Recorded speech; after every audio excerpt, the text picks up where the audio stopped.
কুমড়োর অনেক রেসিপি আপনারা খেয়েছেন, তবে এরকম বড়া হয়তো আগে কোনো দিন বানাননি। যেটার বাইরেটা হবে ঠিক এরকম ক্রিস্পি আর ভেতরটা হবে ভীষণই সফট, আর খেতেও হয় দারুণ। বর্ষা দিনের জন্য একটা ভীষণই মজার স্ন্যাক্স রেসিপি। চলুন দেখে নেওয়া যাক আজকের এই মিষ্টি কুমড়োর বড়া রেসিপিটার জন্য আমি এখানে প্রায় 300 গ্রাম মতন পাকা কুমড়ো নিয়েছি। কুমড়োর খোসাটা ছাড়িয়ে এরকম পিস পিস আকারে কেটে নিয়েছি। এরকম একটু পাতলা পাতলা করে কেটে নিয়েছি, তাতে রান্নাটা তাড়াতাড়ি হয়ে যাবে, যেহেতু এটা আমি সেদ্ধ করব। সেদ্ধ করার জন্য কুমড়োটা একটা কড়াইয়ের মধ্যে দিয়ে দিয়েছি। জলটা এখানে একটু বুঝে দিতে হবে, যাতে কুমড়োটাও সেদ্ধ হয়ে যায় আর জলটা একদমই না থাকে সেদ্ধর পরে। অল্প একটু নুন দিয়ে দিলাম। এবার নুনটা একটু ভালো করে মিশিয়ে দিলাম কুমড়োর সাথে। এটা কিন্তু ঢাকা দেবো না, তাহলে কুমড়োটা বেশি সিদ্ধ হয়ে যাবে। গ্যাসের ফ্লেমটা মিডিয়ামে রাখতে হবে, আর মাঝে মধ্যে এরকম একটু উল্টে পাল্টে দিতে হবে। 4 থেকে 5 মিনিটের মধ্যেই দেখবেন কুমড়োটা এইরকম প্রায় সেদ্ধ হয়ে আসবে, আর জলটাও কিন্তু দেখতে পাচ্ছেন একদমই নেই। আর এবার একটু চেক করে নেব যে কুমড়োটা ঠিকঠাক সেদ্ধ হয়েছে কিনা। আর দেখতেই পাচ্ছেন কুমড়োটা কিন্তু একদম পারফেক্ট সেদ্ধ হয়েছে। এবারে কুমড়োটা একটু ঠান্ডা করার জন্য রেখে দেব। ঠান্ডা হয়ে যাওয়ার পর কুমড়োটা একটা বাটির মধ্যে ঢেলে নিয়েছি। এবার কুমড়োটা একটু এরকম মেখে নেব। আমরা যেরকম কুমড়ো ভাতে বা আলু ভাতে মাখি, ঠিক সেরকম একটু ভালো করে মেখে নিতে হবে। আপনাদের কাছে যদি ম্যাশার থাকে সেটা দিয়ে ম্যাশও করে নিতে পারেন।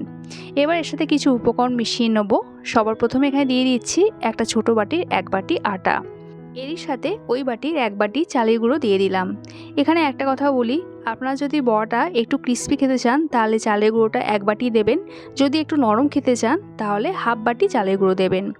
আর ওর সাথে আমি দিয়ে দিয়েছিলাম হাফ বাটি সুজি আর 1 বাটি মতন নারকেল কোড়া, মানে একটা নারকেলে অর্ধেকটা দিয়েছি।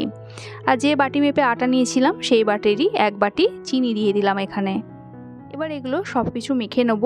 এখানে কিন্তু কোনো রকম জল ব্যবহার করব না, যেহেতু কুমড়োটা সেদ্ধ, তার একটা আলাদা ময়েশ্চার থাকে, তাতেই কিন্তু এটা সুন্দরভাবে মাখা হয়ে যাবে। আর তাছাড়া চিনি আছে, চিনি থেকেও কিন্তু জল ছাড়বে।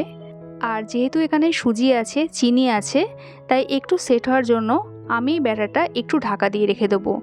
5 মিনিটের জন্য একটু ঢাকা দিয়ে রেস্টে রেখে দিলাম। 5 মিনিট বাদে ঢাকাটা খুলে নিলাম। আর এখানে দেখতেই পাচ্ছেন যে কি সুন্দর ব্যাটারটা সেট হয়ে গেছে। চিনি থেকেও যে জলটা ছেড়েছিল তাতে ব্যাটারটা কতটা লাইট হয়ে গেছে, যতটা টাইট আগে লাগছিল ততটা কিন্তু নেই আর। এবার এখানে দিয়ে দিলাম 1 চামচ মতন মৌরি। এখানে কালো জিরেও চাইলে আপনারা দিতে পারেন। আর সবশেষে এখানে একটু বেকিং সোডা দিয়ে দিলাম। সামান্য একটু জল এখানে দিয়ে দেবো, যাতে বেকিং সোডাটা অ্যাক্টিভেট হয়ে যায়। এবার সব কিছু একটু ভালো করে ফেটিয়ে মেখে নেব।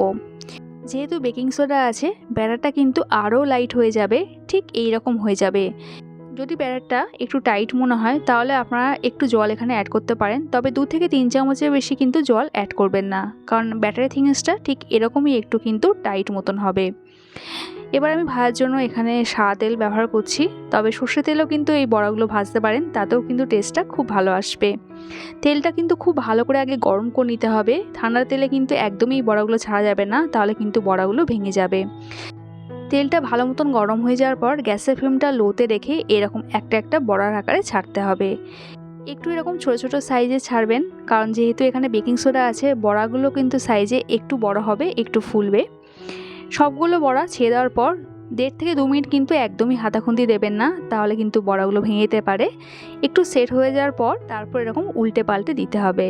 আপনারা দেখলে বুঝতে পারবেন বড়াগুলো আস্তে আস্তে উপরের দিকে ভেসে উঠবে, তারপর এরকম একটু উল্টে পাল্টে দিতে হবে। আর বড়াগুলো ছেড়ে দেওয়ার পর গ্যাসের ফ্লেমটা লো টু মিডিয়ামে রাখবেন, আর লো টু মিডিয়ামেই বড়াগুলো ভাজতে হবে। একটু সেট হয়ে যাওয়ার পর এরকম উল্টে পাল্টে নিতে হবে, যতক্ষণ না বড়াগুলোর গায়ে এইরকম একটা লালচে কালার চলে আসছে। আর দেখুন কুমড়োর এই বড়াগুলো দেখতে কতটা লোভনীয় হয়েছে আর কতটা ক্রিস্পি হয়েছে, আওয়াজ শুনলে কিন্তু বুঝতে পারবেন। যারা কুমড়ো খেতে একদমই পছন্দ করে না, তাদের একবার এইভাবে কুমড়োর বড়া বানিয়ে দেখবেন। না বলে দিলে জানতেই পারবে না যে তারা কুমড়োর বড়া খাচ্ছে। এটা এতটাই টেস্টি হয়। বর্ষাকাল মানেই তালের বড়া, তবে একবার তালের বদলে এইভাবে কুমড়োর বড়া খেয়ে দেখুন, কথা দিচ্ছি বারবার খেতে চাইবেন। আমার আজকের এই মিষ্টি কুমড়োর বড়া রেসিপিটা ভালো লাগলে একটা লাইক কমেন্ট করা রইল। দেখা হচ্ছে আবার এক নতুন রেসিপির সাথে। সবাই সুস্থ থাকবেন, ভালো থাকবেন।